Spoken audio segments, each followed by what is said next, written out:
হোলি শুধু রঙের উৎসব নয় দর্শক বন্ধু, জ্যোতিষশাস্ত্র মতে এই রাত হলো ভাগ্য পরিবর্তনের রাত। এই সেই রাত যে রাতে গ্রহের শক্তি বদলে যায়। এই সেই রাত যে রাতে অশুভ শক্তি সম্পূর্ণভাবে দুর্বল হয়ে যায়। এই সেই রাত যে রাতে আগুনে পুড়ে ছাই হয়ে যায় দারিদ্র, রোগ, শত্রু এবং তাদের কুনজর। এই রাত হলো ফাল্গুন পূর্ণিমা রাত। আজ আমরা জানবো হোলির পিছনে জ্যোতিষিক রহস্য কি রয়েছে, গ্রহের প্রভাব কি রয়েছে, আর কেন এই রাতে করা টোটকা সবচাইতে বেশি শক্তিশালী হয়। নমস্কার দর্শক বন্ধু, আমি দেবদর্শন শাস্ত্রী আবার চলে এসেছি আপনাদের কাছে কিছু গুরুত্বপূর্ণ আলোচনা নিয়ে, প্রতিবারের ন্যায়। আর দেবদর্শন শাস্ত্রী মানে আপনাদেরকে হোলির বিষয়ে জানাবে না, এটা তো হতে পারে না।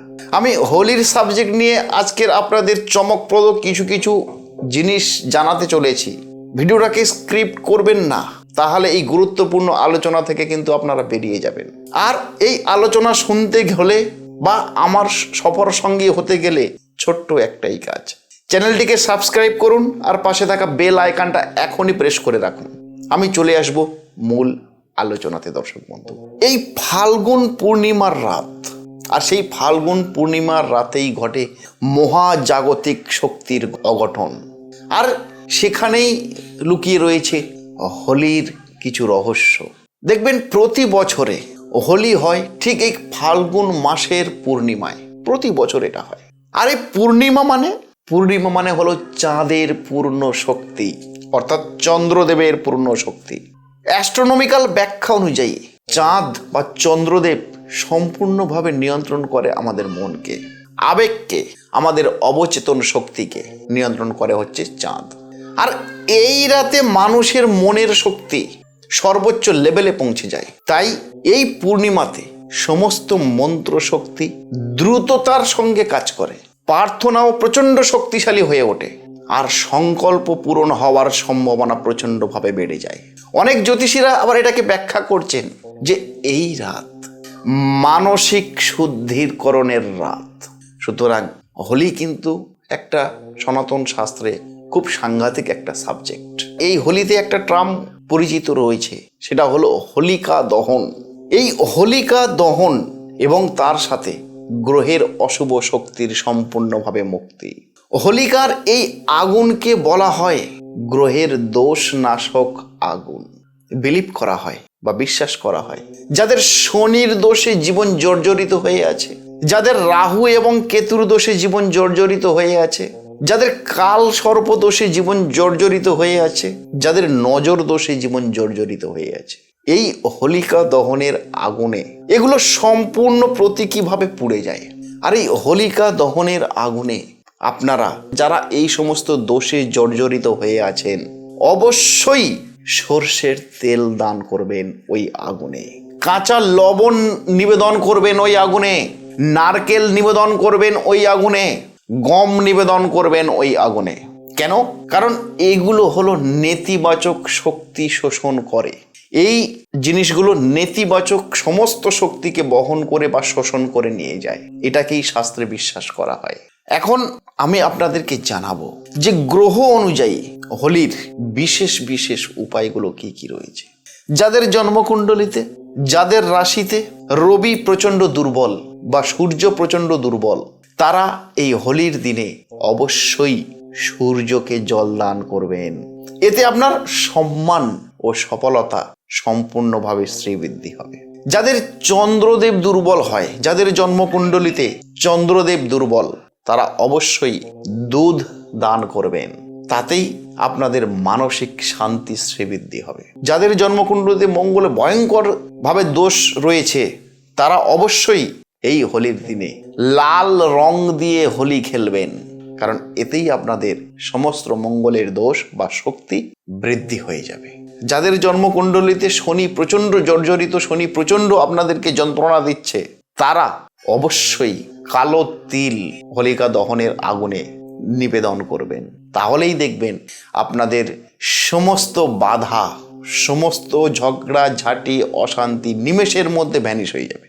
যাদের রাহু এবং কেতুর, যারা কাল সর্পদোষে ভুগছেন, যারা রাহু এবং কেতুর দোষে দুষ্ট হয়ে প্রচণ্ডভাবে দুর্বল হয়ে পড়েছেন, তারা এই হোলিকা দহনে অবশ্যই একটা নারকেল অগ্নিতে অর্পণ করবেন।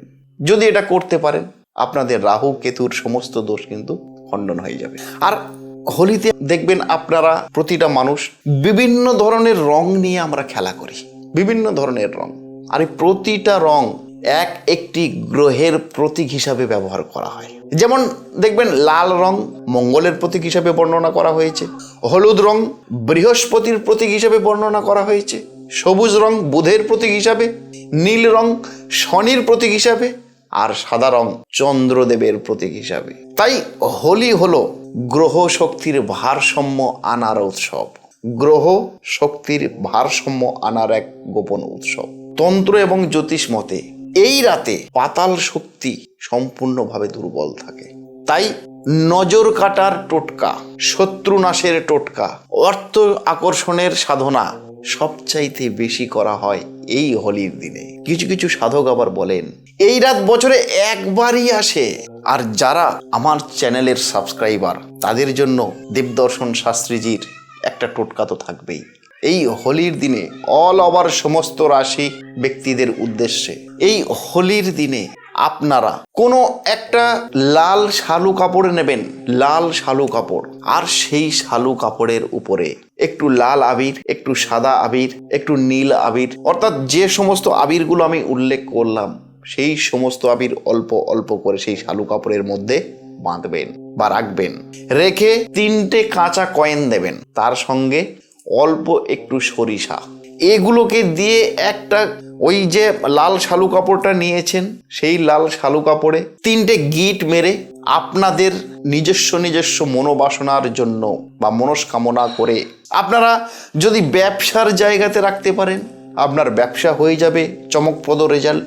আপনি যদি পারিবারিক শান্তি খোঁজার জন্য বা পারিবারিক শান্তিকে বজায় রাখার জন্য আপনাদের ঠাকুর ঘরে যদি এটা রাখতে পারেন, সেখানেও খুব চমকপ্রদ ফল পাবেন।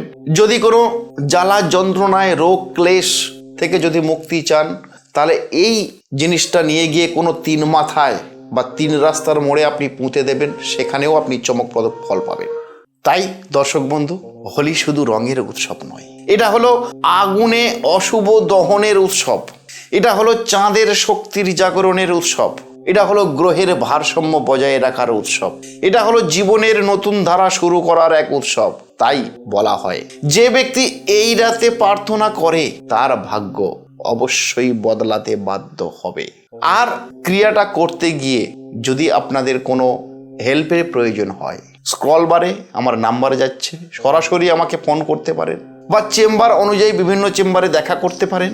আর যদি এ সম্পর্কে ডিটেলস আলোচনা করতে চান, অবশ্যই দেরি না করে এখনই আমার সঙ্গে যোগাযোগ করুন। আমি আপনাদের এই বিষয়ে যতটুকু জানি ততটুকুই পরামর্শ আপনাদেরকে দেওয়ার চেষ্টা করব। আর সবশেষে একটা কথা দর্শক বন্ধু, আমার সফর সঙ্গী হিসাবে আপনারা আছেন তো? আর যদি থাকেন তাহলে অবশ্যই এখনই আমার এই চ্যানেলটিকে সাবস্ক্রাইব করে পাশে থাকা বেল আইকনটা প্রেস করে রাখুন। নমস্কার দর্শক বন্ধু, আবার দেখা হবে আগামী কোনো এপিসোডে এরকম চমৎকার একটা আলোচনা নিয়ে। ততক্ষণে ভালো থাকুন, সুস্থ থাকুন, অন্যকে সুস্থ রাখুন।